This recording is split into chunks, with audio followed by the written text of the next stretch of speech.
अरे मैं भला असत्य क्यों बोलूंगा? अभी अभी यही थे श्रीहरि। हाँ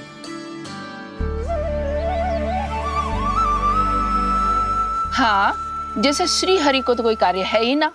वो तो आतुर होके बैठे रहते हैं, कब तुम हरि हरि बुलाओ और वो दौड़े चले आए। भगवान तो भक्तों के पास आने के लिए सदैव आतुर रहते हैं। बल्कि सत्य तो यह है कि भक्तों के मन में ही निवास करते हैं भगवान। भगवान तो भक्त के पास आने के लिए सदैव ही आतुर रहते हैं शंकरी मौसी। बल्कि सच्ची बात तो ये है कि भगवान हमारे मन में ही निवास करते हैं। कम से कम तू तो इसे बढ़ावा मत दे जशोदा। जब देखो जब हरि नाम की रट लगाए रहते है। हरि बोलते बोलते ऐसो बावलो होता है कि सारा कार्य भूल जाता है। 2 दिन से अपनी मटकी के लिए चक्कर काट रही हूँ। अभी तो एक चक्कर और लगाना होगा आपको। आपकी मटकी तैयार हो गई है, अभी लाता हूँ।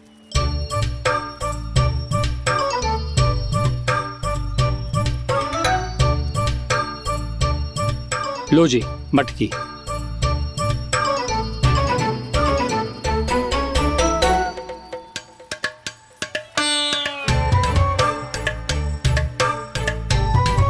इस कच्चे मटके का क्या करूं मैं? हाँ? पर इसे तो मैंने भट्टी में पकाया था। अब तू ही देख ले कितना ध्यान रहता है इस कार्य पे। और कह तो है कि श्री हरि आते हैं इससे मिलने। हाँ आते हैं और आगे भी आएंगे हमारे श्रीहरि हमसे मिलने। और आके मोक्ष देंगे, है ना? मांगूंगा तो मोक्ष भी दे देंगे, मांगूंगा तो मोक्ष भी दे देंगे, मांगूंगा तो मोक्ष भी दे देंगे। अभी तो ये बता कि तू मुझे मेरी मटकी कब देगो? और मेरी मांग कब पूरी करोगे भोला राम जी? मेरो घड़ा मेरे दिए तो तैयार है ना, कल एकादशी की पूजा और व्रत के लिए। एकादशी का व्रत? हाँ, एकादशी का व्रत। इसे करने से श्री हरि बहुत प्रसन्न होते हैं। अच्छा, फिर तो अभी लाया।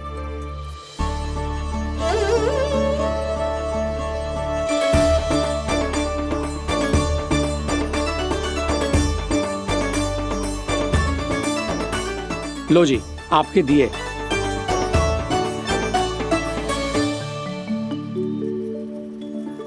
और जो हमने मांगा है वो? बाकी सब शेष द्वादशी के दिन मिलेगा, क्योंकि कल मैं भी एकादशी का व्रत रखूंगा, क्योंकि कल मैं भी एकादशी का व्रत रखूंगा, क्योंकि कल मैं भी एकादशी का व्रत रखूंगा।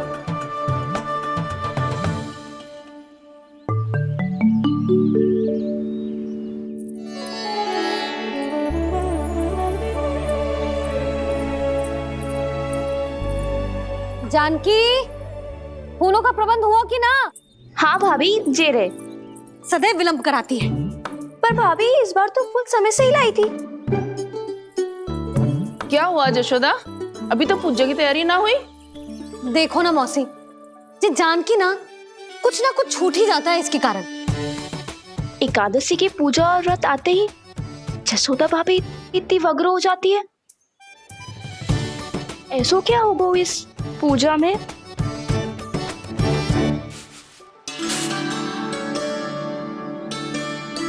ये थाली में रोली चंदन रखने से, दिया जलाने से के होगो? आपको पता भी है एकादशी का व्रत क्यों रखते हैं, क्या महत्व है इसका? लो, जे तो मैं जसोमती रानी से पूछना भूल ही गया। पर हाँ भगवान, मेरे लिए इतना ही पर्याप्त है कि इस व्रत को रखने से मेरे श्रीहरि हमसे प्रसन्न हो जाएंगे।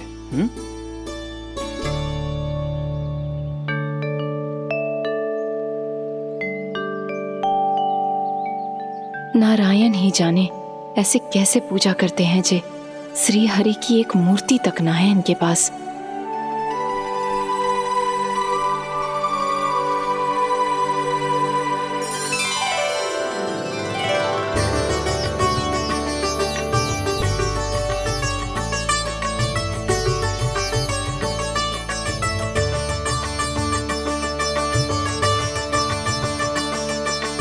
प्रभु, न तो मेरे पास मूर्ति है और ना तो इस व्रत के विधि विधान के बारे में मुझे जानकारी है और ना ही मुझे इसके महत्व के बारे में जानकारी है, पर फिर भी मैं करना चाहता हूं।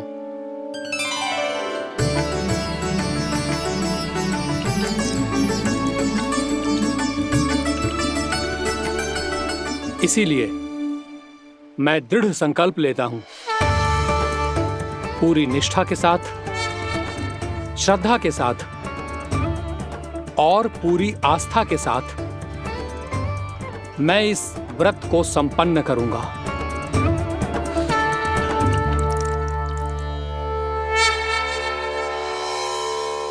हम संकल्प लेते हैं कि एकादशी के व्रत को पूरी निष्ठा के साथ संपन्न करेंगे।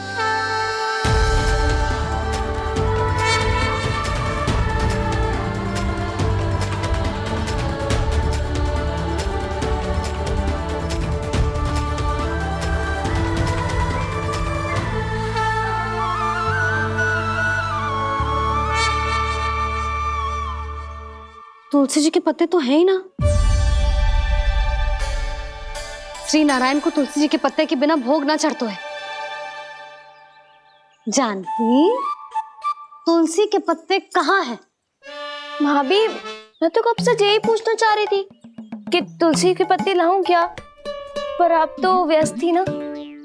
तुझे कितनी बार समझाओ है ना, यदि तेरे कछु करने से किसी और की कोई हानि ना हो रही हो या किसी के अच्छे कार्य में सहायता हो रही हो तो मुझसे आज्ञा लेने की आवश्यकता ना है। समझ गई भाभी, आगे से जाना उनको। ले अभी लेकर आती हूँ।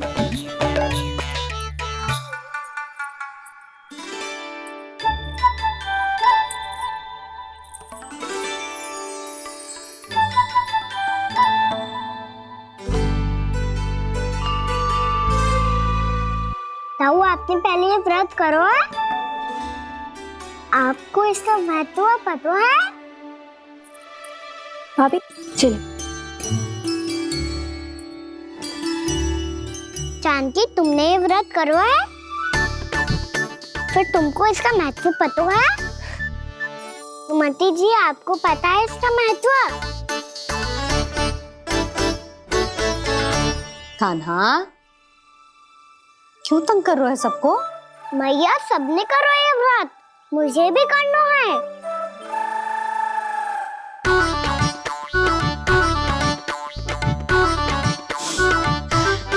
ये व्रत केवल बड़ों के लिए होती है लल्ला। जब आप ये व्रत कर सकती हो, बाबा कर सकते हैं,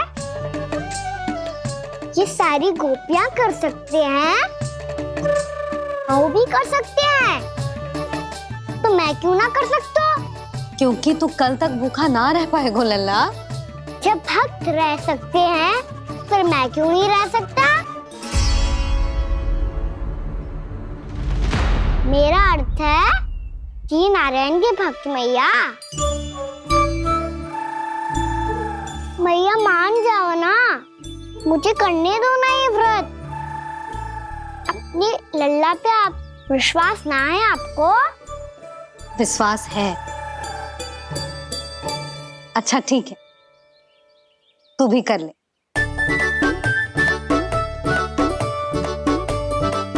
पर मैया, व्रत की कथा तो सुनाओ, मैं तो अबध हूँ ना।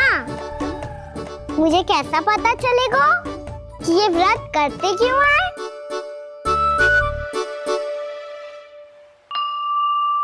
प्रभु, मुझ अबोध को कैसे पता चलेगा कि इस व्रत का क्या विधि विधान होता है और क्यों रखा जाता है और इसका महत्व क्या होता है? मुझे तो आप ही बता सकते हैं प्रभु। जब व्रत कर रहे हैं तब उसका महत्व भी पता होना चाहिए ना। बताओ ना मैया, क्यों रखते एकादशी का व्रत? इसके लिए तो तुझे एकादशी की कथा सुननी होगी। सुनेगो ना?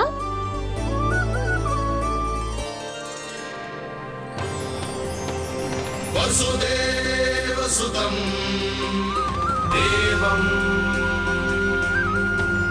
कंस चाणूरमर्दनम्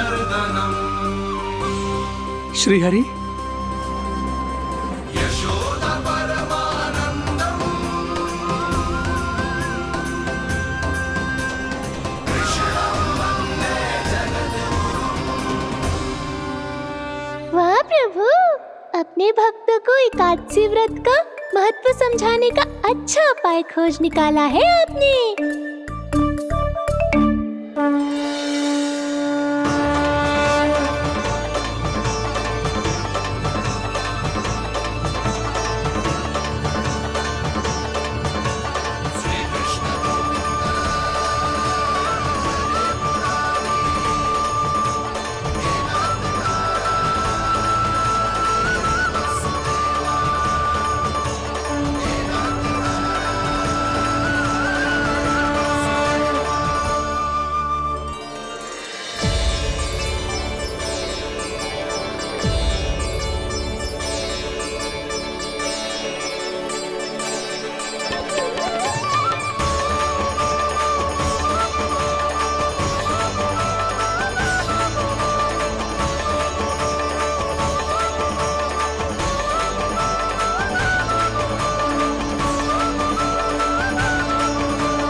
अब सब जन एकादशी के व्रत की कथा ध्यान से सुनना, तभी जे व्रत पूरा माना जाएगा। समझो लल्ला।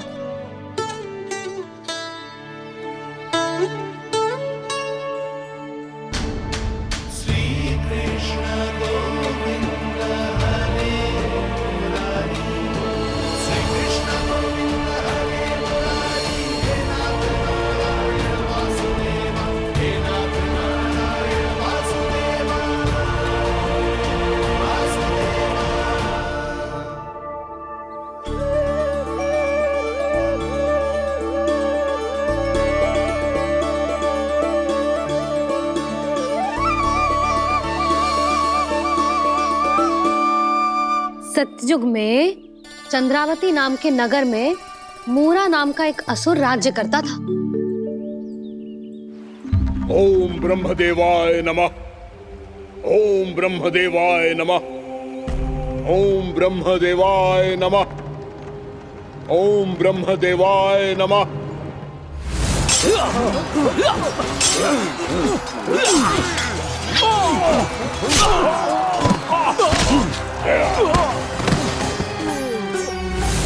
ओम ब्रह्मदेवाय नमः। ओम ब्रह्मदेवाय नमः। जब उसने देवताओं के हाथों असुरों की पराजय देखी, तब वो वरदान पाने के उद्देश्य से ब्रह्मा जी की तपस्या करने चला गया।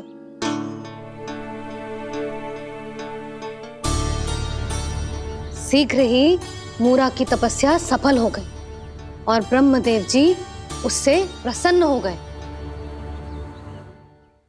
ओम ब्रह्मदेवाय नमः। ओम ब्रह्मदेवाय नमः।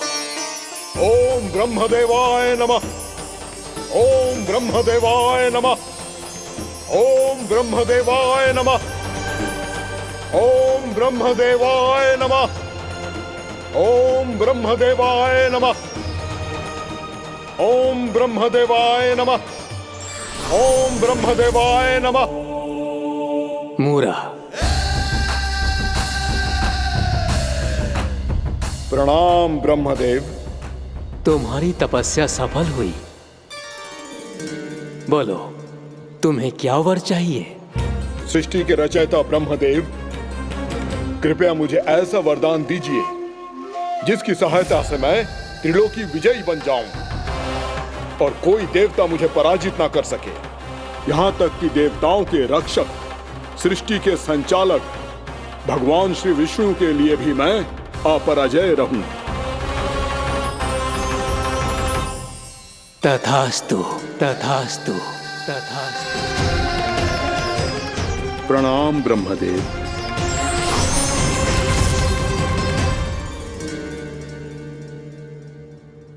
ऐसा वरदान पाकर मूरा बहुत अभिमानी होगा।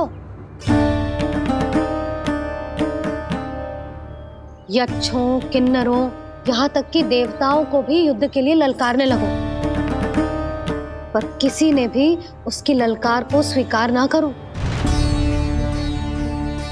क्योंकि सभी उसकी शक्ति से बहुत भयभीत थे और उसके सामने युद्ध किए बिना ही अपनी पराजय स्वीकार करने लगे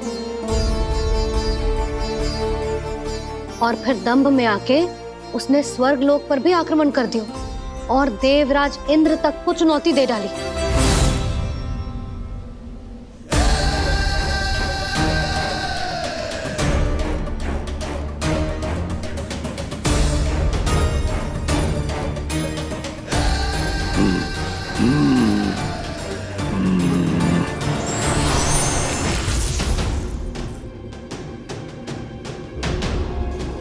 मैं प्रतीक्षा कर रहा हूं देवराज, क्या उत्तर है तुम्हारा? मुझसे युद्ध करोगे या फिर बिना लड़े ही पराजय स्वीकार कर मेरे अधीन हो जाओगे और सौंप दोगे मुझे अपना ये स्वर्गलोक? सारी शक्ति तुम्हारे मुख में है या कुछ बाहुबल भी है तुम्हारे पास? मैं तुम्हारी चुनौती स्वीकार करता हूं मूरा, मैं तुम्हारी चुनौती स्वीकार करता हूं मूरा।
खैरिए देवगण, असुर राज मुरा को ब्रह्मदेव का आशीर्वाद प्राप्त है। आप में से कोई भी इन्हें पराजित नहीं कर पाएगा।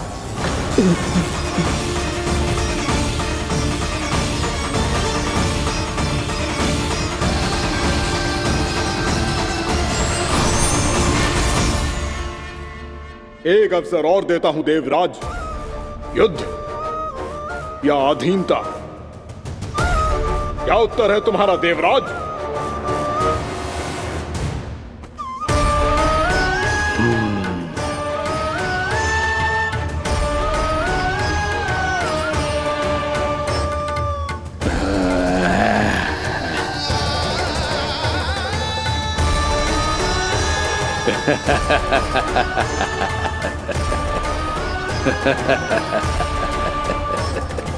इंद्र और सभी देवताओं ने मूरा के आतंक में आके उससे भयभीत होके अपना सिंहासन छोड़ दियो।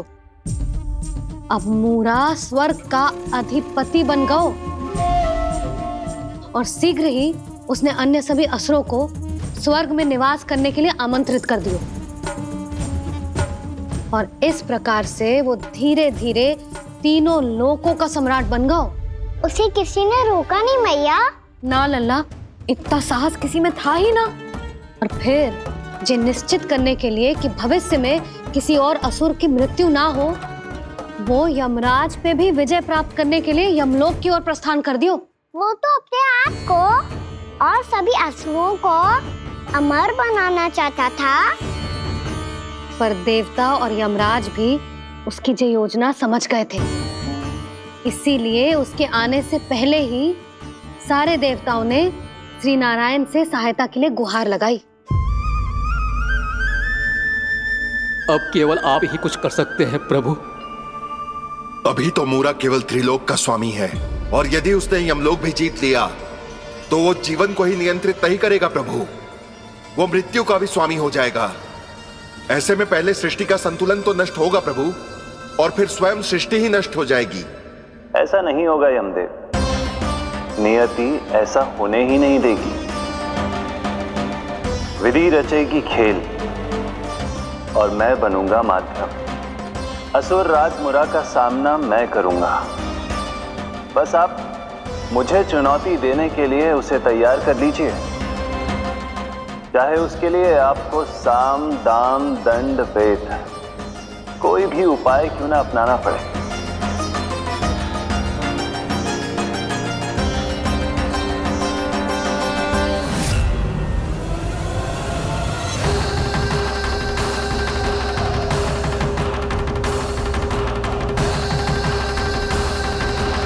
आप तो मेरी प्रतीक्षा में पहले से ही खड़े हैं यमदेव। तब तो आपने मेरी चुनौती के बारे में भी सुना ही होगा। कहिए, क्या उत्तर है आपका? मेरा स्वागत करके अपना राज्य त्यागेंगे या मेरा सामना करके अपने प्राण? असुर राज मुरा का सामना मैं करूंगा। बस आप मुझे चुनौती देने के लिए उसे तैयार कर लीजिए, चाहे उसके लिए आपको साम दाम दंड भेद कोई भी उपाय क्यों ना अपनाना पड़े।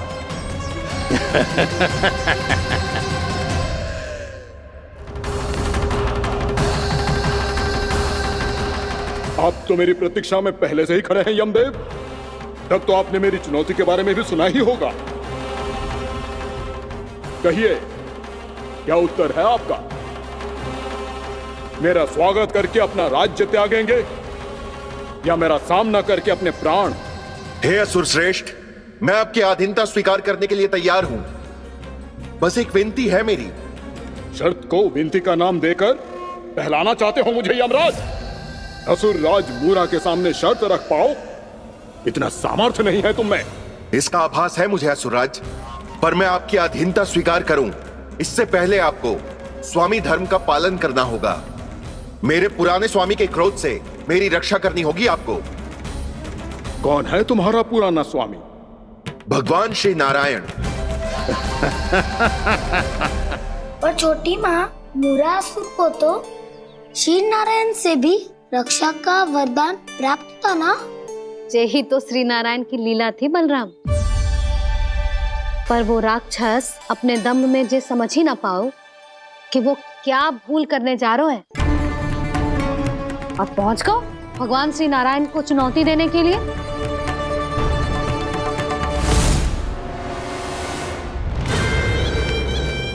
वहीं ठहर जाओ असुर राज मुरा।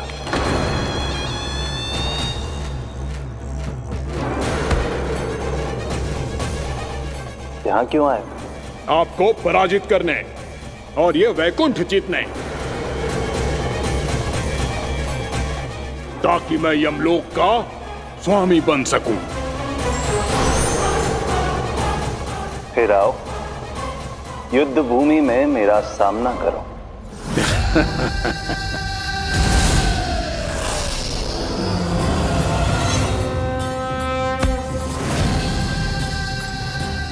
ये नहीं जानते कि इनसे ना हारने का वरदान तो मैं पहले ही प्राप्त कर चुका हूं। इसलिए युद्ध ठीक से आरंभ हो पाए उससे पहले ही इन्हें जीत लूंगा मैं।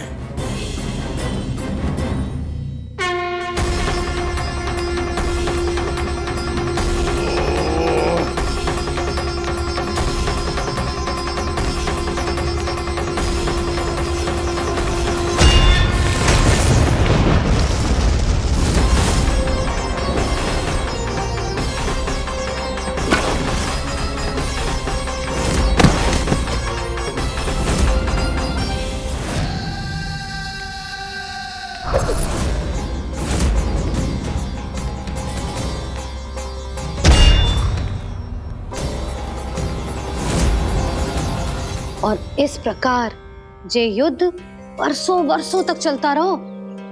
दोनों योद्धा पूरे ब्रह्मांड में अनेक अस्त्रों शस्त्रों के साथ युद्ध करते रहे।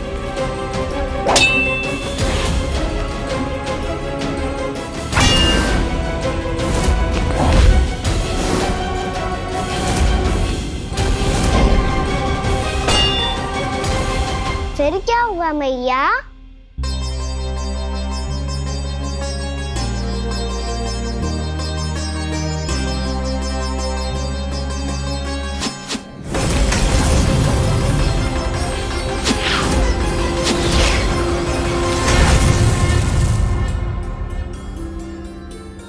उस युद्ध को कभी समाप्त हुआ हो, पर कैसे? शीघ्र ही वो राक्षस थक गौ लल्ला।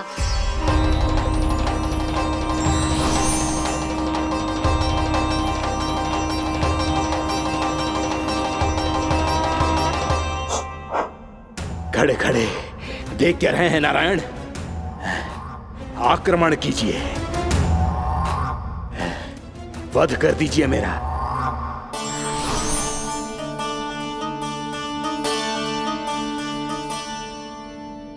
मैं तुम्हारी वीरता से प्रभावित हूं, इसीलिए इतनी थकान की स्थिति में मैं तुम जैसे वीर पर आक्रमण नहीं करूंगा। जाओ, विश्राम करो। यदि फिर से युद्ध करने की इच्छा हो तो तुम्हारा स्वागत होगा।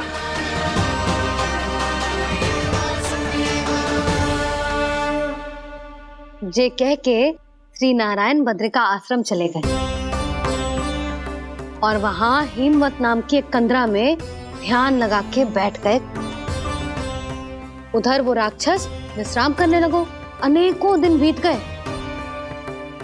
और अब वो राक्षस मूरा फिर से स्वस्थ होके बलवान हो गया था। उसने अपनी सारी शक्ति फिर से प्राप्त कर ली थी। श्री नारायण ने उस पर दया करी थी, पर वो फिर से श्री नारायण को छलने को तैयार होगा।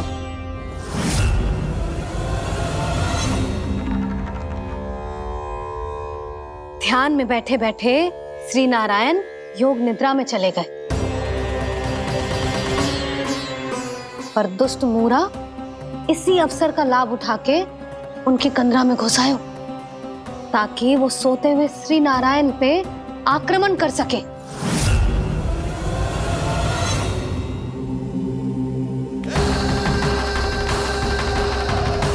आज इस लंबे युद्ध को जीतकर अपने इस अंतिम शत्रु का भी अंत कर दूंगा मैं।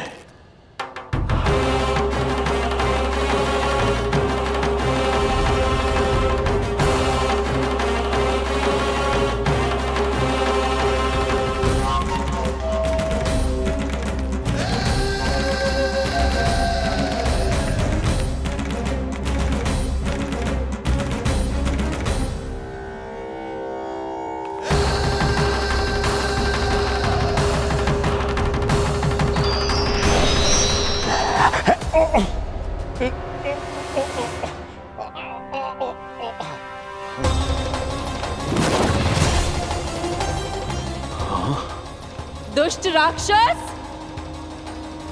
प्रभु ने तुझ पर दया की, तुझे संभलने का अवसर दिया। तू इन्हीं पर ही छल से वार करने चला है।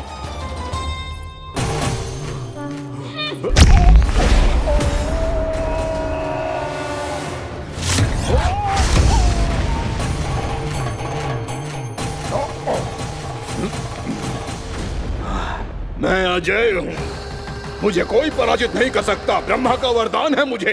तूने नारायण से अपराजय होने का वरदान मांगा था मूर्ख, उनकी शक्ति से नहीं। ध्यान से देख, मैं तेरी मृत्यु हूँ, मृत्यु।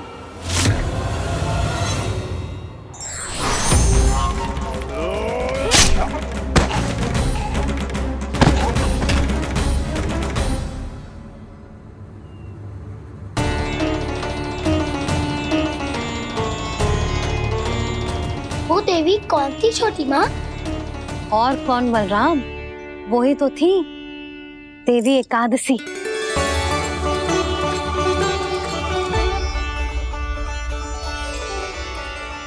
मुझे क्षमा कीजिए प्रभु, आपकी आज्ञा के बिना ही युद्ध करके आपके शत्रु को मृत्यु के घाट उतार दिया। क्षमा नहीं, आपकी तो प्रशंसा होनी चाहिए देवी। असुर राज को मारकर आपने सभी देवताओं को मुक्त करवाया है। इस पापी के अहंकार से तीनों लोकों की रक्षा की है आपने। आप एकादशी की तिथि पर मेरी एकादश इंद्रियों से उत्पन्न हुई हैं। इसीलिए मेरे सभी भक्त आपको उत्पन्न एकादशी के नाम से जानेंगे। सभी तिथियों में आपका स्थान सर्वश्रेष्ठ होगा। जिस तरह आपने राक्षस के आक्रमण से मेरी रक्षा की है, उसी प्रकार एकादशी के दिन व्रत करके जो भी भक्त आपकी कथा सुनेगा, मैं स्वयं उसकी रक्षा करूंगा।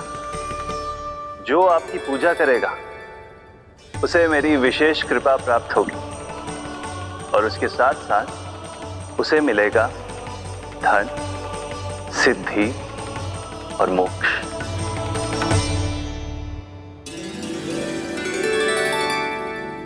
इसीलिए आज के दिन व्रत रखने का बहुत अधिक महत्व होता है। बोलो एकादशी मैया की जय। बोलो श्री नारायण भगवान की जय।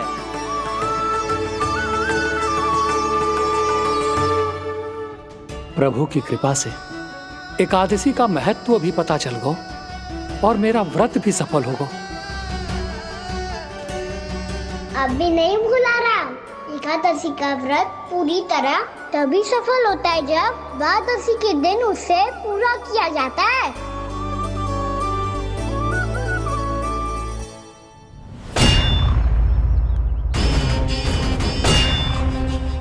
आवश्यक है आपको यह आभास होना कि उस विष्णु अवतार को पराजित करने के लिए आपके साधारण योद्धाओं में वो सामर्थ्य नहीं है।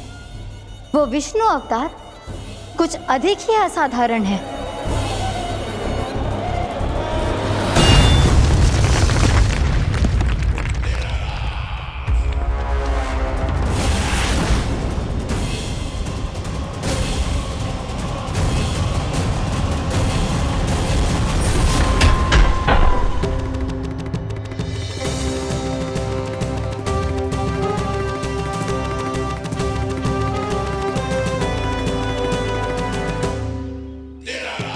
अब मैं दिखाऊंगा उस विष्णु अवतार को असाधारण शत्रु क्या होता है।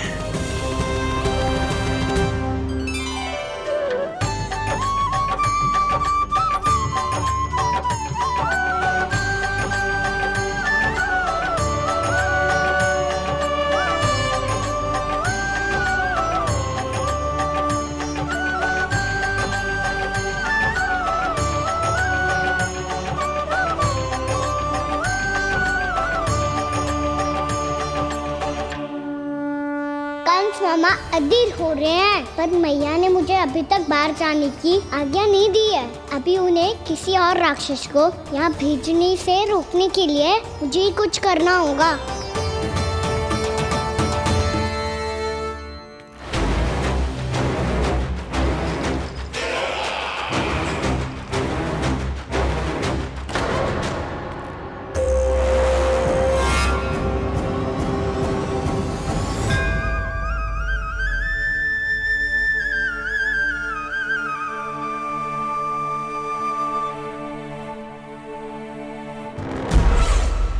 कौन हो तुम? बचपन से ही मुझे मारने का सपना देख रहे हैं, फिर मुझे ही नहीं पहचानते।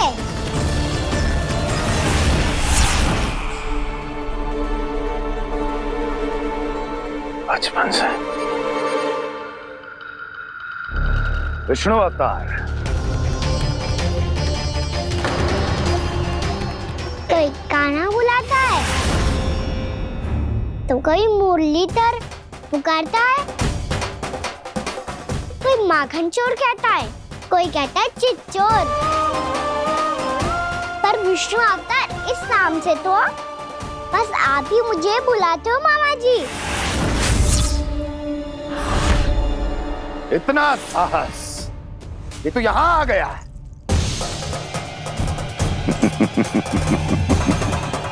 यहाँ आ तो गया तू विष्णु अवतार, किंतु यहाँ से जीवित नहीं जाएगा। तेरे इस शीश को तेरे धड़ से अलग कर दूंगा मैं।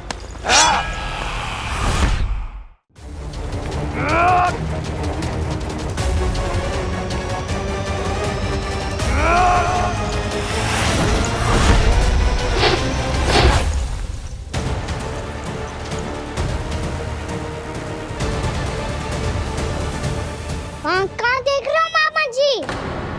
मैं तैयार हूँ।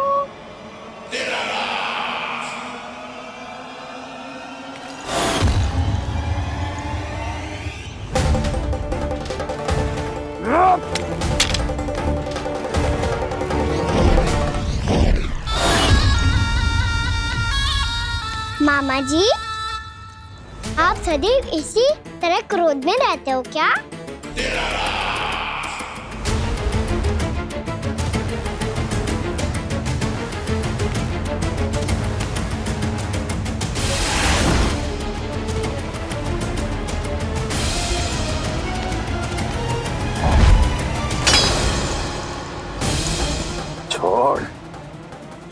मेरी तलवार को। छोड़ो तो तब जब पकड़ा हूँ।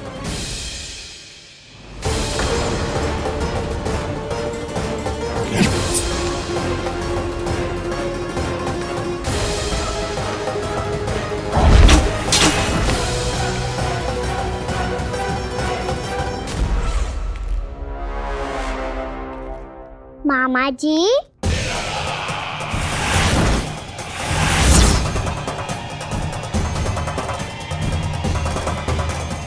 आप थक गए होंगे, थोड़ा विश्राम कर लो। आपका तो पता नहीं, मैं अवश्य से थक गया हूँ।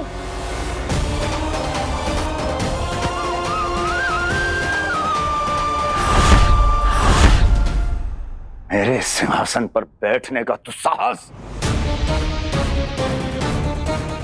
अभी तो बस अभ्यास कर रहा था मामा जी। भविष्य में मुझे तो बैठना है यहाँ।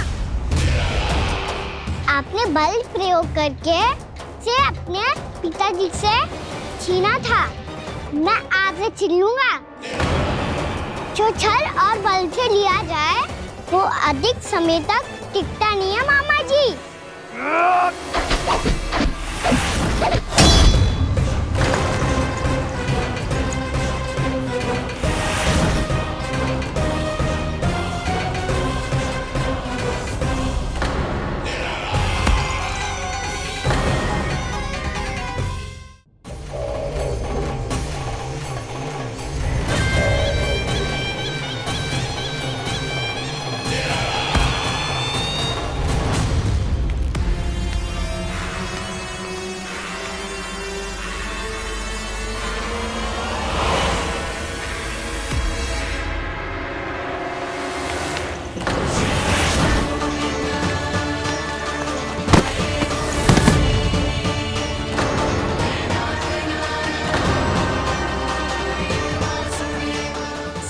आपको ये सिंहासन छोड़ना होगा।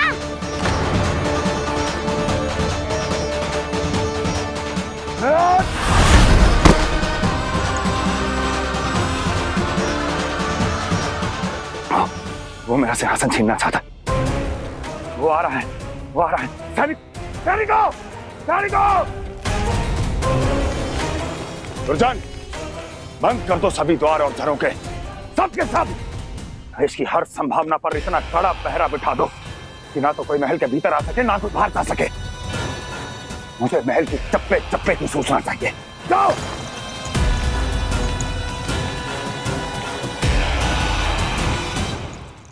सिंहासन।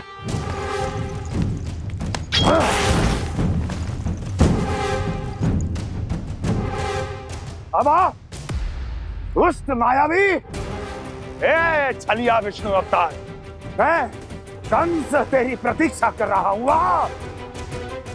देखता हूँ मेरे सिंहासन पर कैसे बैठता है तू। मुझे तो बस कुछ समय चाहिए था, वो मिल गया। अब करते रहिए आप प्रतीक्षा।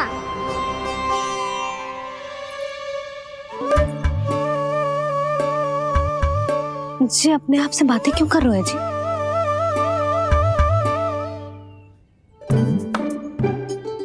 आप मुस्कुरा क्यों रहे हो? ना कछु ना। बताओ क्यों मुस्कुरा रहे हो? तुम ही पर गए हैं जी। जब तुम व्रत करती हो तो तुम भी ऐसा ही करती हो। इसी प्रकार भूख अधिक लगने पर अपना ध्यान भटकाने के लिए स्वयं से ही बड़बड़ाती रहती।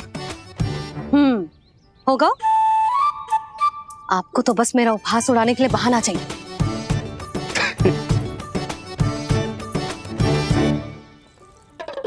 लल्ला, भूख लगी है? ना मैया, व्रत करे तो भूख कैसे लगेगी?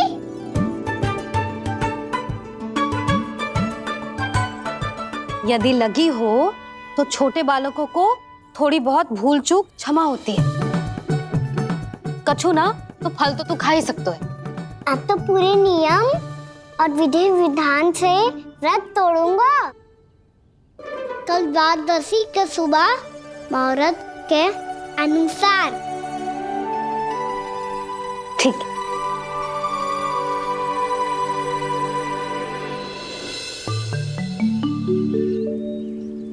लल्ला, एकादशी समाप्त हो गई है, द्वादशी लग गई है।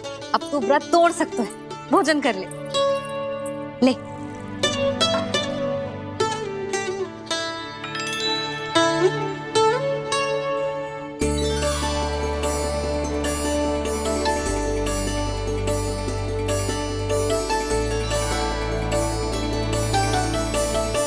आज तो कार्य कर लीजिएगा।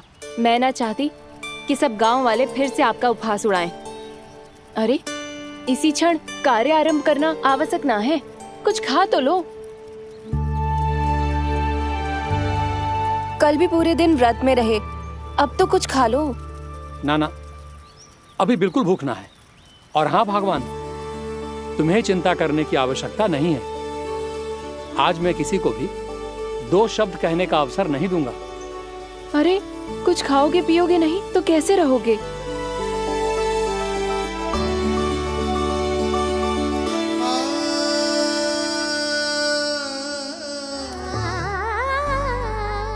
ठहर, मैं तेरे लिए मट्ठा लेके आती हूँ। व्रत के बाद पीने से पेट ठंडा रहता है। रुक।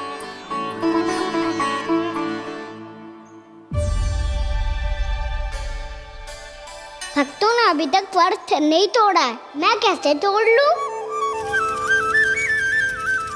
भूख कहाँ से होगी? श्री हरि नाम से पेट तो भर लेते हो। श्री हरि श्री हरि श्री हरि।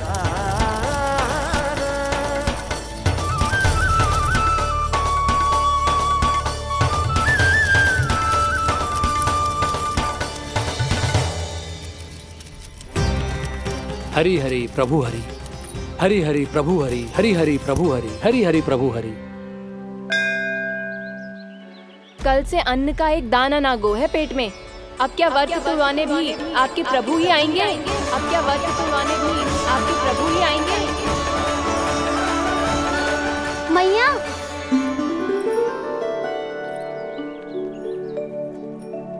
मैया पहले व्रत तोड़ के कच्चू खा तो लो। अभी ना, लौट के आने के बाद। हाँ,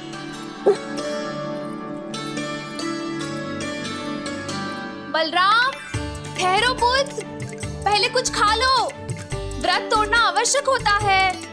मैया ने एकादशी का महत्व बताया। लगता है मुझे सबको द्वादशी पर व्रत तोड़ने समाप्त करने का महत्व बताना होगा। हरि हरि हरि हरि हरि, मेरे हरि।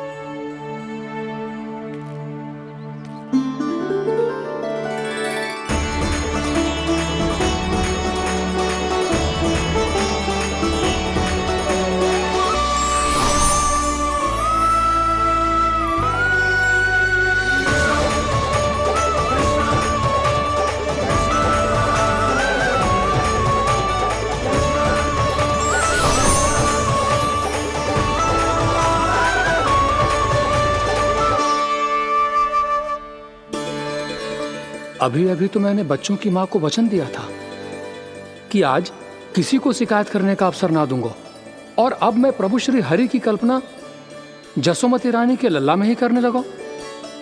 ना ना, ये ठीक ना है।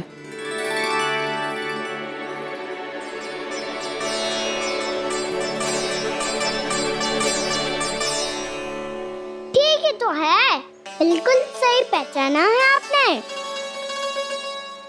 बड़े तो बड़े, अब तो बालक भी हमारा उपहास उड़ाने लगे।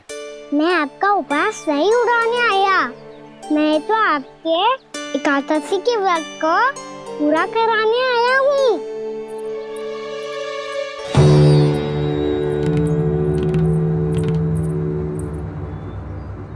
कान्हा,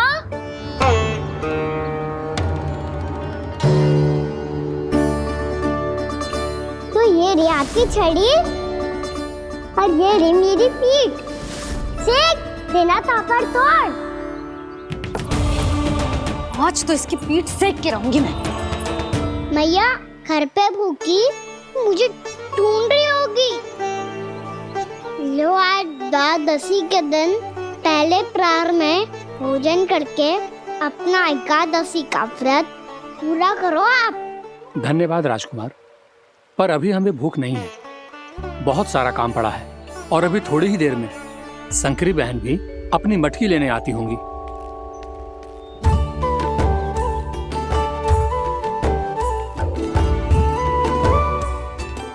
पर मैं आपका व्रत पूरा कराए बिना नहीं जा सकता। भला क्यों? भक्त भूखा रहे और भगवान खा ले, ऐसा हो सकता है भला?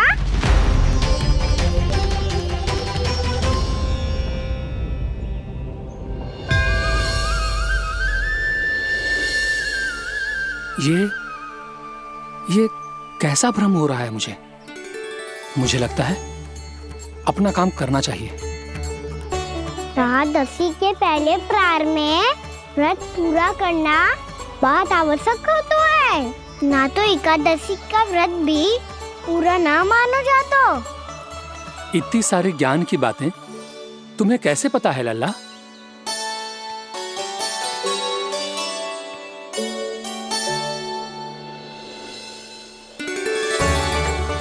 जैसे एकादशी की कथा होती है, वैसे द्वादशी की महिमा भी एक बहुत महत्वपूर्ण कथा है।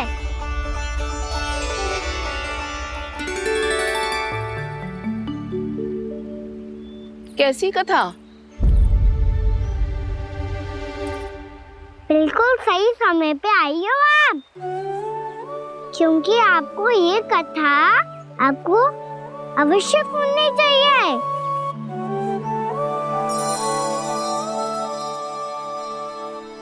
मुझे क्यों? पहले सुन तो लियो, फिर स्वयं ही पता चल जाएगा। बहुत समय पहले एक राजा हुआ करते थे, राजा अम्बरीश। भगवान श्री हरि के बहुत बड़े भक्त थे। ओम नमो नारायणाय। ओम नमो नारायणाय।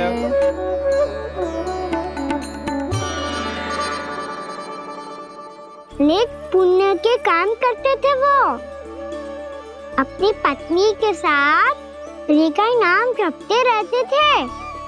उन्होंने 12 माह एकादशी का व्रत करो निर्जल पास किया, और जब उनकी 12वीं एकादशी का व्रत द्वादशी के दिन तोड़ने का समय हुआ, तभी महर्षि दुर्वासा अपनी 100 शिष्यों के साथ उनके महल में पधारे।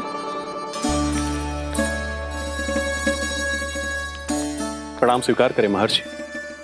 आप जैसे महान ऋषि मेरे राज्यसभा में आए, वो भी ऐसे अवसर पर जब मैं और मेरी पत्नी निरंतर 12 एकादशियों के बाद अंतिम एकादशी का व्रत तोड़ेंगे। इससे बड़े सौभाग्य की क्या बात हो सकती है हमारे लिए? आज आपके साथ साथ मेरा और मेरे शिष्यों का एकादशी व्रत भी पूरा होगा।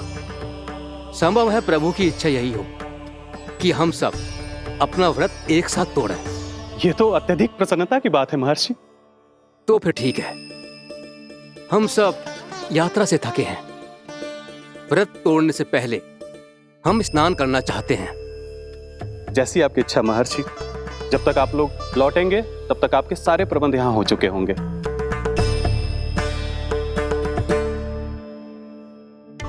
महर्षि दुर्वासा स्नान करने गए थे, पर उन्हें लौटने में विलंब हो रहा था, और इधर द्वादशी पर व्रत पूरा करने का मुहूर्त बीता जा रहा था।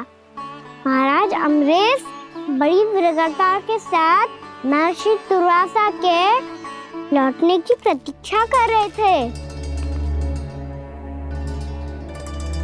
महाराज, व्रत तोड़ने का मुहूर्त बीता जा रहा है, बस कुछ ही समय बचा है। महर्षि और उनके शिष्यों को लौटने में न जाने कितना समय लग जाएगा। मेरा सुझाव है कि आप मुहूर्त समाप्त होने से पहले व्रत अवश्य तोड़ लें। गुरुदेव, हमने महर्षि दुर्वासा को वचन दिया है कि जब तक वो लौटेंगे नहीं तब तक हम व्रत नहीं तोड़ेंगे। इसीलिए मैं उनका लौटने के बाद ही भोजन ग्रहण करूंगा। पर महाराज, मुहूर्त यदि बीत गया और समय रहते हो नहीं आए तो महाराज आपका व्रत पूरा नहीं होगा। महाराज, आपको उसका फल नहीं मिलेगा। महाराज, 12 एकादशियों का व्रत व्यर्थ चला जाएगा। किंतु गुरुदेव, यदि मैंने भोजन कर लिया तो ये तो अतिथियों का अपमान होगा। आप उचित कह रहे हैं महाराज।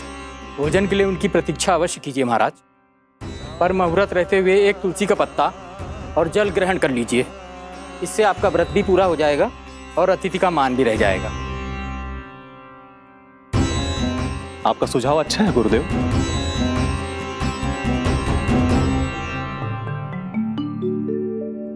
जैसे ही महाराज ने तुलसी का पत्ता खायो, वैसे ही महर्षि दुर्वासा लौट आए। महाराज,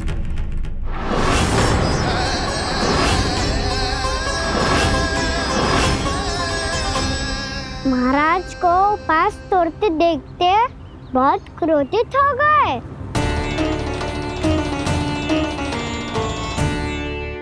बहुत बड़े भक्त हैं आप, परंतु आप ये नहीं जानते अपने अतिथियों के साथ कैसा व्यवहार करना चाहिए। आपने हमें साथ भोजन करने का वचन दिया था, पर अपना व्रत क्यों तोड़ा आपने? महर्षि, मैंने भोजन नहीं ग्रहण किया। कहीं मुहूर्त न निकल जाए, इस कारण मैंने एक तुलसी का पत्ता ग्रहण कर लिया। 56 भोग खाया हो या एक पत्ता, अपना व्रत तोड़कर अतिथियों का अपमान किया है, मेरा अपमान किया है। अब आपको दंड भोगना होगा ताकि आप सीख पाएं कि अतिथियों के साथ कैसा व्यवहार होना चाहिए।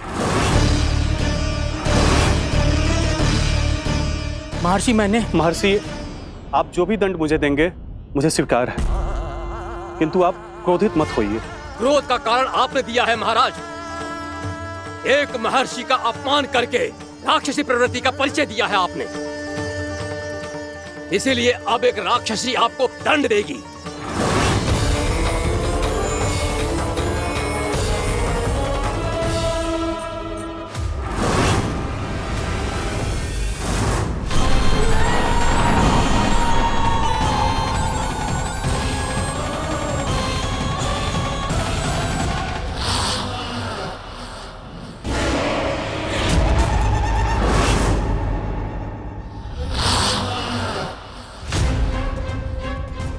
हे प्रभु, यदि मैंने सच में महर्षि का अपमान करने की भूल की हो तो मैं उसका परिणाम भोगने के लिए प्रस्तुत हूं। ओम नमो नारायणाय, ओम नमो नारायणाय नमः। महर्षि दुर्वासा को यह आभास ही नहीं था कि महाराज अम्बरीश ने उनका अपमान नहीं किया था, फिर भी उसे अपमान मान के वो श्री नारायण के भक्त पे संदेह कर रहे थे। मैंने भी तो भोला राम की भक्ति पे संदेह किया था। हे नारायण, ये क्या पाप हो गया मुझसे? संदेह किसी अपमान से कम ना हो तो, और भगवान सब सह सकते हैं, पर उनके प्रिय भक्तों का अपमान सहन ना कर सकते, इसीलिए उन्होंने हस्तक्षेप करने का निर्णय लिया।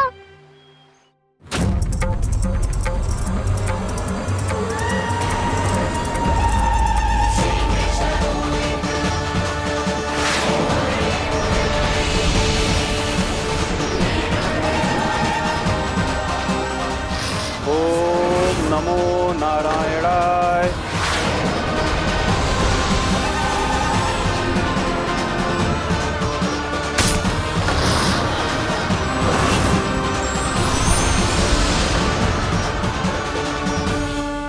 और फिर भगवान का वो सुदर्शन चक्र महर्षि दुर्वासा के पीछे पड़ गया।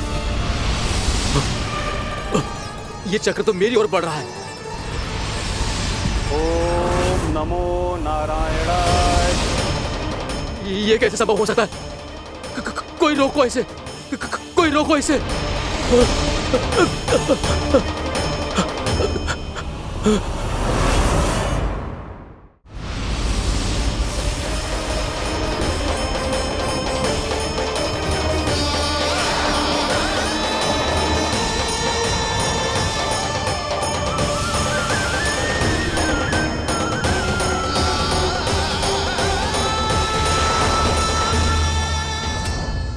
चक्र से अपने प्राण जैसे तैसे बचाते बचाते महर्षि दुर्वासा ब्रह्मा लोग जहाँ पहुँचे।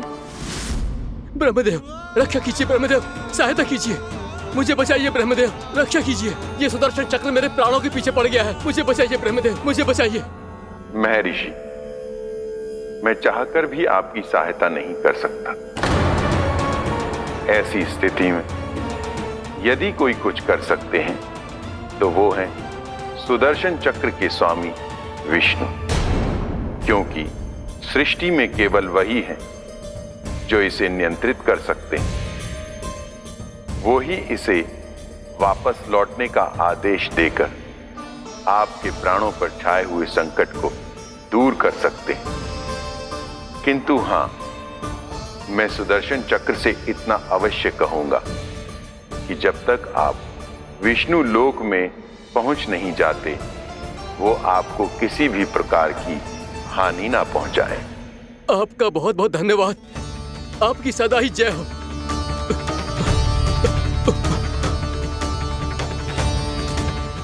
फिर क्या था? भागते भागते महर्षि दुर्वासा सीधे भगवान श्री हरि के शरण में बैकुंठ पहुंच गए। त्राहिमाम प्रभु, त्राहिमाम, मुझे बचाइए, मेरी सहायता कीजिए प्रभु, मेरी सहायता कीजिए। मैं आपके इस चक्र और ऊर्जा से नहीं भाग सकता प्रभु, कृपया करके अपने सुदर्शन को रोकिए, इसे वापस लीजिए प्रभु। यह असंभव है महर्षि। एक बार सुदर्शन चक्र मेरे हाथों से छूट जाए तो अपना उद्देश्य पूरा किए बिना, मेरे भक्तों की रक्षा किए बिना वापस नहीं लौटता। कोई तो उपाय होगा प्रभु, कृपया करके मेरे प्राण बचाइए प्रभु। मैं सुदर्शन की ऊर्जा से जलकर भस्म नहीं होना चाहता प्रभु। आप जो कहेंगे मैं करूंगा प्रभु, मेरी सहायता कीजिए प्रभु, मेरी सहायता कीजिए। एक उपाय है, किंतु मुझे नहीं लगता कि आप वो कर पाएंगे। मैं अवश्य करूंगा, मैं अपनी प्राण रक्षा के लिए कुछ भी करूंगा प्रभु। आपने मेरे भक्त राजा अम्बरीश को भक्ति का कर्तव्य निभाने के लिए अपमानित और दंडित किया है महर्षि, पर भक्त की रक्षा करना भगवान का कर्तव्य है। इसलिए यदि आप भक्त राजा अम्बरीश के पास जाकर क्षमा याचना करें और यदि वो आपको क्षमा कर दे तो ही ये चक्र आपके प्राण लिए बिना लौट सकता है। अन्यथा आप तो जानते हैं महर्षि, मेरे भक्त का अपमान मेरा अपमान। भक्त का अपमान भगवान के अपमान से कम ना हो तो है। महर्षि दुर्वासा को भी ये बात समझ आई और फिर उन्होंने महाराज अम्बरीश से क्षमा याचना की। महाराज महाराज महाराज महाराज महाराज, मुझे क्षमा करें महाराज, मुझसे बहुत बड़ी भूल हो गई महाराज, मुझसे बहुत बड़ी भूल हो गई महाराज। महर्षि, आप हमारे चरण छुए ये उचित नहीं। महाराज, महाराज अम्बरीश, आप नारायण के सच्चे भक्त हैं। मैंने आपको अपमानित किया, दंडित करने का प्रयास किया महाराज। इस अपराध के लिए मुझे क्षमा कीजिए महाराज, और इस सुदर्शन चक्र से मेरे प्राण बचाइए महाराज।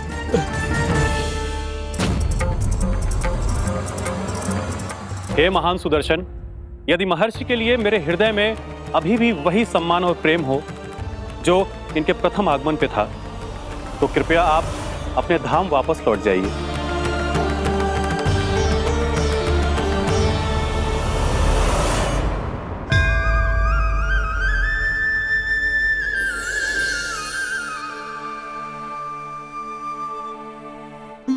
आपका बहुत बहुत धन्यवाद महाराज अम्बरीश। मैं आपको आशीर्वाद देता हूं कि आप देवराज इंद्र के समान शक्तिशाली हों। आपकी कीर्ति का पताका 10 दिशाओं में फहराए। मेरी बस एक ही इच्छा है महर्षि, कि मैं आपके साथ अपना उपवास तोड़ सकूं। अवश्य महाराज, हम सब भोजन आपके साथ करेंगे और अपने आप को नारायण की सेवा में अर्पित करके व्रत को पूरा करेंगे, क्योंकि आज जो यहाँ हुआ है उससे सिद्ध हो चुका है कि एकादशी व्रत का फल द्वादशी की सुबह भोजन करने से ही प्राप्त होता है। इस कथा से हमें पता चलता है कि सभी को द्वादशी के सुबह हर पेट भोजन करके एकादशी का व्रत पूरा करना चाहिए। और दूसरी बात, भगवान की सच्ची भक्ति अपमान कभी ना करना चाहिए। उनके साथ सदैव प्रेम से व्यवहार करना चाहिए। यही भगवान को सबसे अधिक प्रिय है। भैया भोला राम, मैंने भी श्री हरि पे तुम्हारे विश्वास का उपहास उड़ाया था, मुझे क्षमा कर दो। ना ना, आप क्षमा मांगकर मुझे लज्जित मत करो, आप तो मेरी बहन जैसी हैं। जब महर्षि दुर्वासा जैसे महान ऋषि को भी प्रभु के भक्त से क्षमा मांगनी पड़ी, तो मैं तो बहुत ही तुच्छ हूँ। मुझे आपकी किसी भी बात का बुरा ना लगा। पर पता है प्रभु को कौन सी बात कब बुरा रखता है? कौन सी बात? जब उनका भक्त भूखा रहे, हमें भी अपना व्रत पूरा ना करे। और जैसा कि आप सभी ने अभी कथा से सीखो है, एकादशी के व्रत को द्वादशी की सुबह अवश्य पूरा करना चाहिए। अब आप जाओ, अपना व्रत पूरा करो।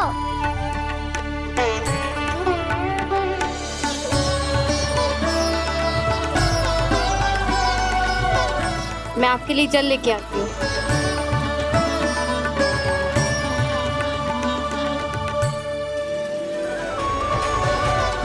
मैं आपके लिए जल लेके आती हूँ।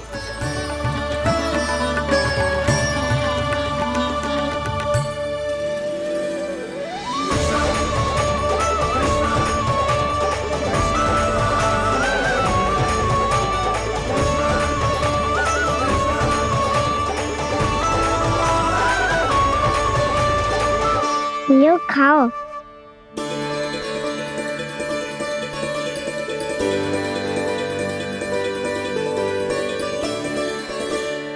कान्हा,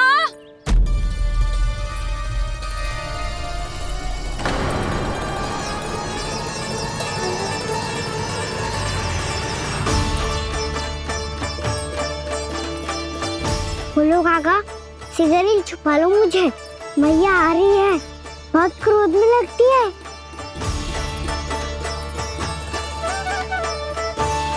आज तो बहुत दंड मिलेगा।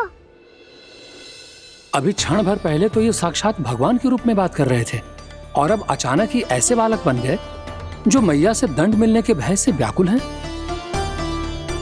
बोला काका, किस सोच में पड़ गए? सिगरेट छुपा लो मुझे।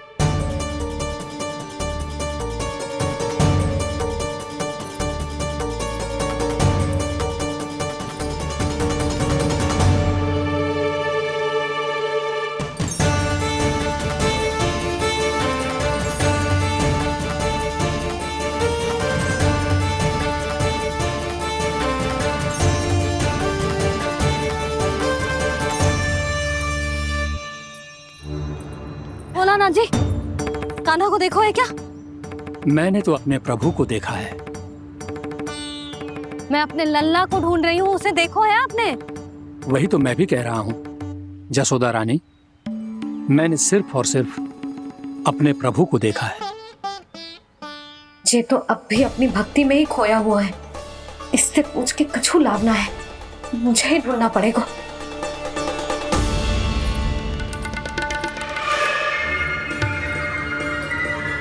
बच गए। शंकरी मौसी, कान्हा को देखो है क्या कहीं?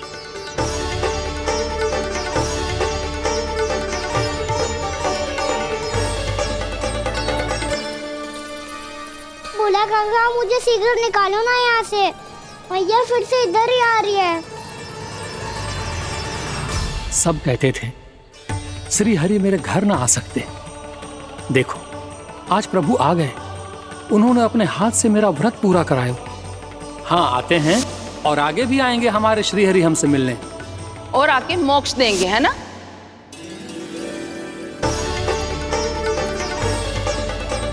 सिगरेट निकालो ना भोला काका, भैया आ रही है। मैं ना निकालूं? क्यों? मेरा अर्थ है मैं निकालूंगा, अवश्य निकालूंगा, पर तब तक नहीं निकालूंगा जब तक आप मेरी सारी बातें मान नहीं लेते हैं। कौन सी बात? प्रभु, मुझे मोक्ष प्रदान कर दीजिए प्रभु। तथास्तु। ना ना ना ना प्रभु, मेरे साथ साथ मेरे परिवार को भी मोक्ष दे दीजिए। तथास्तु। अब तो निकाल दो, मैया देख लेंगी। ना प्रभु, मेरे परिवार के साथ मुझसे जुड़ी हुई हर वस्तु, जीव जंतु, प्राणी, गाय बैल भैंस, सभी को मोक्ष प्रदान कर दीजिए प्रभु। तथास्तु। प्रभु, आप सच में अद्भुत हैं। मैंने जो मांगा आपने बिना सोचे समझे सब प्रदान किया। मैं ही अपनी मांगे बढ़ाता रहा। प्रभु, प्रभु मुझे क्षमा कर दीजिए। प्रभु मुझे क्षमा कर दीजिए।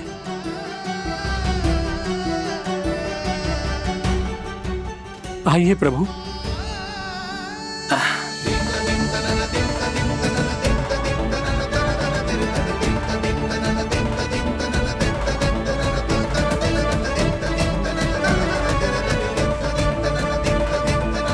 प्रभु, आप तो प्रभु हो, हरि हो, भगवान हो। आप चाहते तो इस मटके से स्वयं निकलकर बाहर आ सकते थे, फिर मेरी आपने हर इच्छा क्यों पूरी की? क्योंकि मेरे भक्त की इच्छा पूरी करने में मुझे भी प्रसन्नता मिलती है।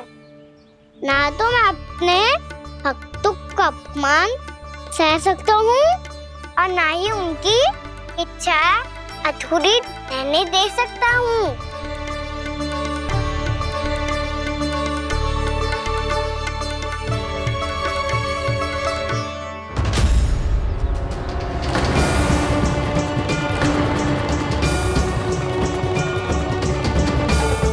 क्या कही थी तूने? हाँ, कि तू फिर से छल ना करेगा। फिर मुझे बिना बताए घर से बाहर कैसे निकलो? क्षमा करना मैया, पर जो आपने सिखाया था मैंने तो उसी का ही पालन करो है। फिर से चतुराई कर रहे हो है ना? हाँ, आप ही ने तो कही थी ना, यदि कछु करने से किसी को हानि ना पहुंच रही हो या फिर किसी अच्छे कार्य में सहायता हो रही हो तो आज्ञा लेने की आवश्यकता ना होती। यदि तेरे कछु करने से किसी और की कोई हानि ना हो रही हो या किसी के अच्छे कार्य में सहायता हो रही हो तो मुझसे आज्ञा लेने की आवश्यकता ना है। तो किस अच्छे कार्य के लिए आया है यहाँ?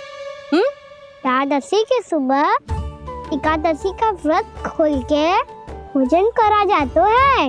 ये बात ना तो भोला काका को पता थी, ना शंकरी मासी को और ना ही किसी और को। और तुझे पता थी?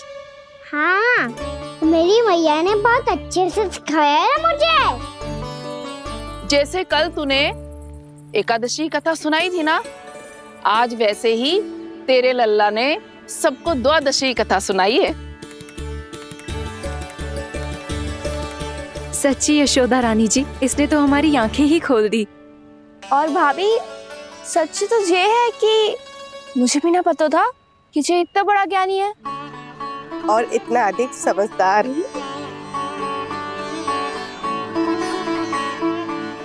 द्वादशी की कथा? वो तो मैंने इसे कभी सुना ही ना है। फिर इसे कैसे पता थी? रानी जी, जो स्वयं भगवान हैं, भला उन्हें कैसे कुछ नहीं पता होगा। मैंने तो इन्हें पहचान लिया, और हाँ, आप सब लोग भी इन्हें अपने अंतर मन की आंखों से देखिए। हो सकता है इन्हें पहचान पाएं।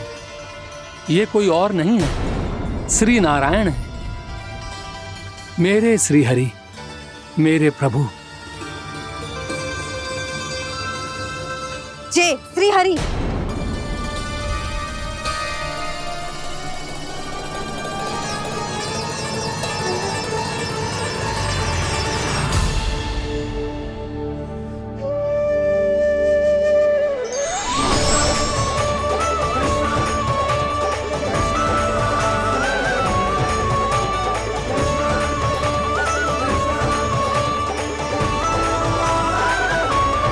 ये क्या कर दिया भोला? जिस रास्ते को मैंने इतनी कठिनाई से बचा के रखा था, सबके सामने उसे उजागर कर दिया तुमने।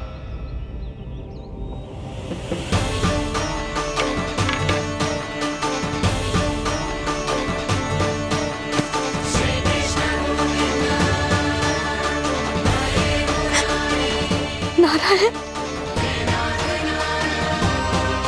नारायण, श्री नारायण।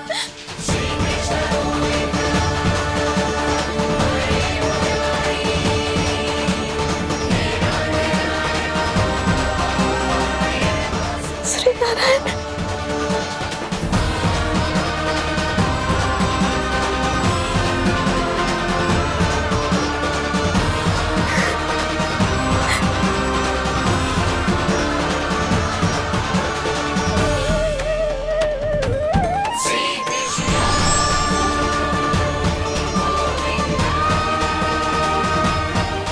श्री नारायण प्रभु।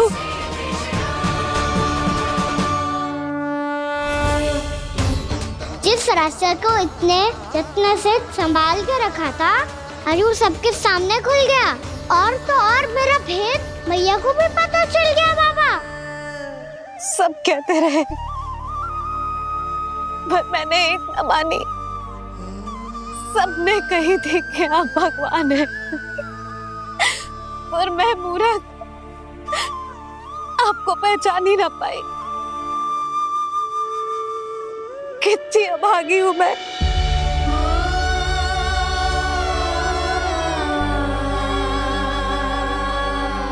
जिस मुंह से मुझे आपकी महिमा गानी चाहिए थी,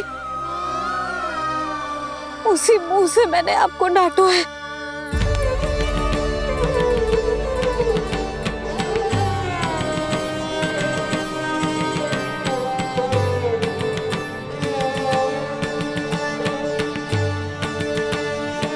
जिन हाथों से मुझे आपके चरण छूने चाहिए थे, उन हाथों से मैंने आपके कान पकड़े।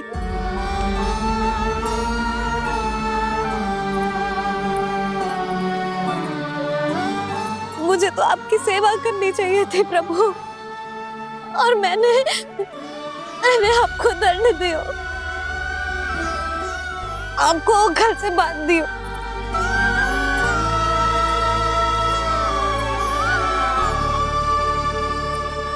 बावली हो गई थी प्रभु। अपने श्री नारायण को, अपने प्रभु को एक साधारण सा बालक समझ लियो मैंने। मैं आपके लिए भगवान नहीं हूँ मैया, साधारण बालक ही हूँ, बस आपका लल्ला। बुद्धि भ्रष्ट हो गई थी, भूल पर भूल करती चली गई। आज भी आपके पीछे पीछे छड़ी लेकर दौड़ी चली आई।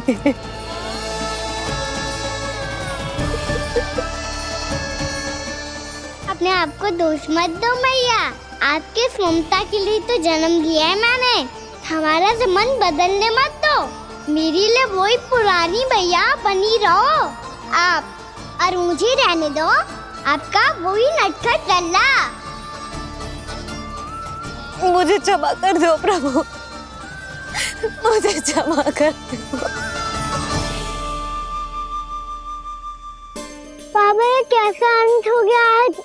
मैया तो मुझे भगवान मानने लगी, पर मैं इसे स्वीकार नहीं कर सकता। अभी नहीं बाबा, इतनी शीघ्र नहीं। आप ऐसे खड़े क्यों बाबा?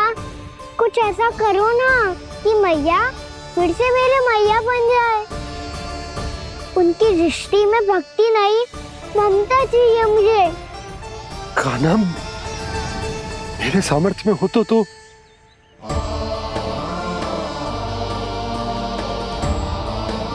दाऊ, आप तो बड़े भाई हो, अपने छोटे भाई की सहायता करो ना, जिससे मैया सब कुछ भूल जाए। मैं क्या कर सकता हूँ कान्हा? कोई तो सहायता करो मेरी।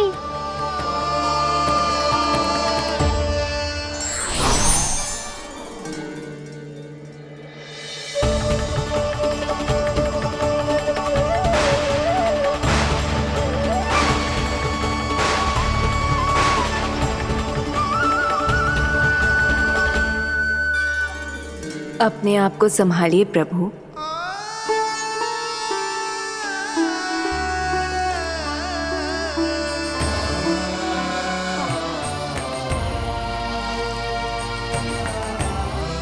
देखो ये क्या हो गया, भैया को सब पता चल गया।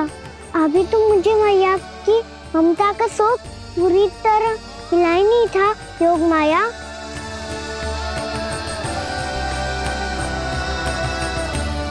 मेरी सहायता करो ना। कितनी अद्भुत है ममता की शक्ति। भगवान को भी एक साधारण बालक बना देती है। बालक की बना रहना चाहता हूँ मैं, नहीं चाहता दिव्य होना, नहीं चाहता भगवान बनना। बस मैया की गोद में रहकर ममता की रस से सेम को भी घन हो जाता हूँ। इनकी डांट फटकार का सुख पाना चाहता हूँ। कुछ भी करे योग माया, पर इन सबको भुला दो मेरा सत्य।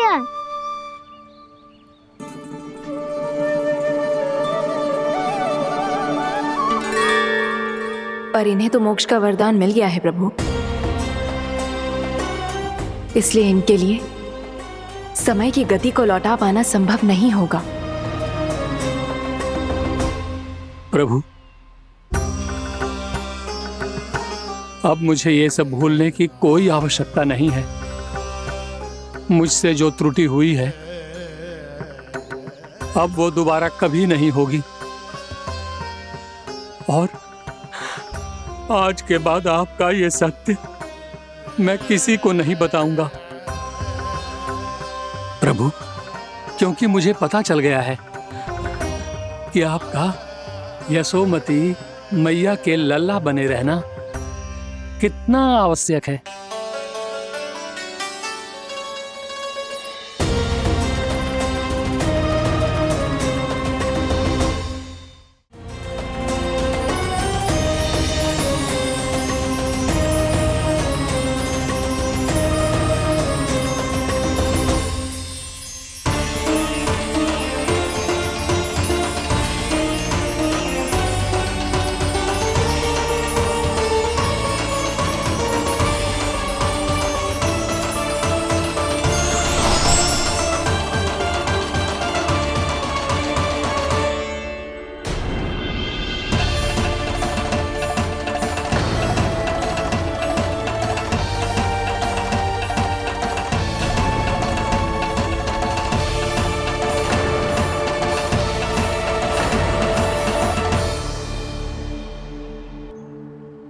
मैया आपकी छड़ी।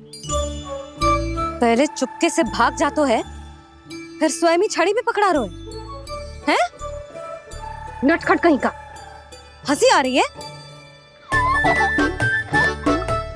अरे किस बात पे इतनी हंसी आ रही है रे? हाँ?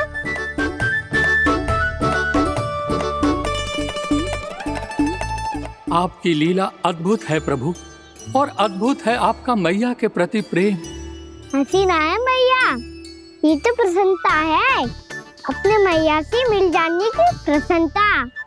अच्छा, ढूंढ मैं तुझे रही हूँ और तू कह रहे हो कि मैं मिल गई तुझे।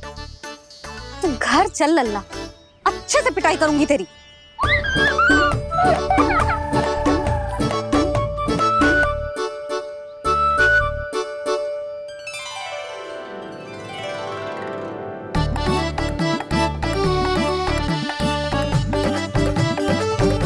पिटाई से गाल लाल होंगे ना तेरे, तब हंसी बंद होगी तेरी। चल।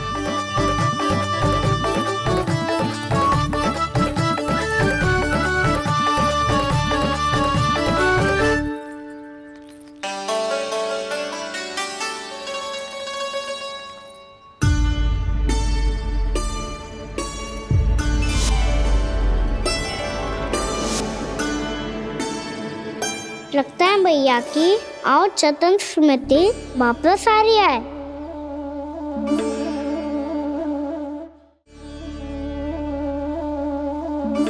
यशोदा, क्या होगो? ना कछु ना। आपको बताऊंगी तो और हंसेंगे मुझ पे। बोल दो, मैं उपास ना उड़ाऊं, सच्ची। देखो देखो इसे कैसे हंस रहा है। मेरे हाथ में छड़ी है, मैया क्रोधित है, पर जे तनिक में भय ना लग रहा है इसे। हाँ, हंसे जा रहा है।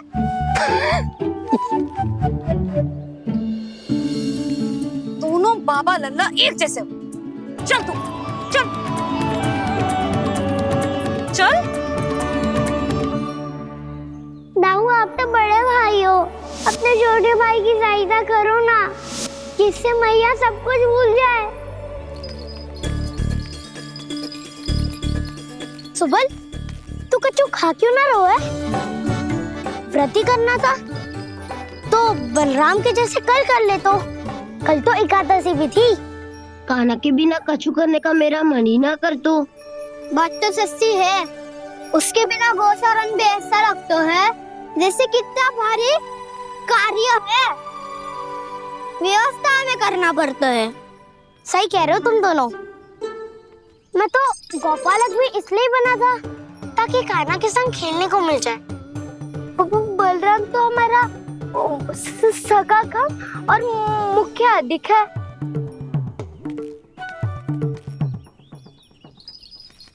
रुक जाओ, तुम सब कुछ देर विश्राम कर सकते हो।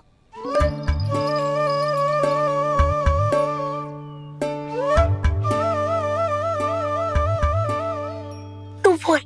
ना मैं ना बोलूंगा, तुम दोनों ही बोलो। और तुम सबका सखा पहले हूँ और टोली का मुखिया बाद में, इसलिए घबराने की आवश्यकता नहीं है। जो भी बात है बिना हिचक बता सकते हो मुझे। तो फिर कुछ ऐसा करो ना कि कान्हा फिर से हमारे साथ गोचारण करने के लिए आने लगे।